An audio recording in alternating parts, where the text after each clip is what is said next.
Hello, it is 11 a.m. here in London, 6 p.m. in Shanghai. I'm Monita Rajpal. And I'm Zain, Verjee. You're watching World British One. lawmakers trying to find out who knew what about phone hacking at the News of the World turn the spotlight today on their own Prime Minister. In about 30 minutes, David Cameron will lead a special session of Parliament to address public confidence in the media and the police. But confidence in Mr. Cameron is an equally pressing issue. He's facing new questions over his links to News Corp and to journalists now under investigation for phone hacking.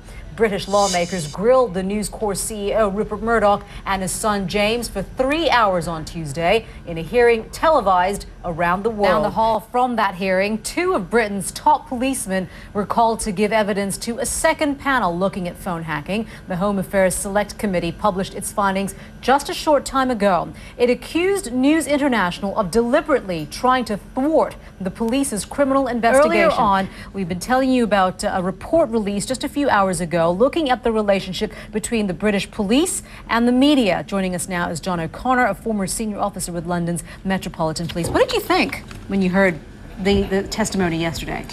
Well, I think, frankly, the interrogation wasn't of the highest standard, and I don't think that the Home Affairs Select Committee laid a glove on anybody. Really? But the Home Affairs Select Committee said that the police failed to examine a vast amount of material that could have identified thousands of others that would have been involved. Can I tell you how this operates and what the fault? The police did make mistakes. I'm not making any attempt to defend the police, but let me tell you how tiny those mistakes were. In terms of the culture within Scotland Yard at the time that this was happening, or even right now, and we've seen the resignation of two of the top police officers in Scotland Yard. What does that say about either not going through evidence with a fine-tooth comb because they're prioritizing cases, or B, the fact that because of the fact that there are links between News International, tabloid journalists and police officers, that these are endemic cultural problems within Scotland Yard in itself? Well, it's all a matter of perception. That's how it's being perceived, but that really isn't the reality.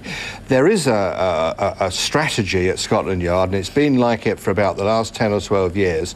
Industry. You know, it's interesting because, you know, I was a beat reporter when I started out. I worked on, you know, the crime scenes, murder scenes and things like that. And, you know, we had a relationship with the police officers. You know that you could call up certain police officers and you could work with each other. But there would never was a sense that we were doing anything illegal, because you as a police officer would need my help to try and get the word out if a child is missing or if they had any information on a murder case, and vice versa. But the thing is, it just seems as though within Scotland Yard, that perhaps within this case, that it wasn't just that, there was more to it.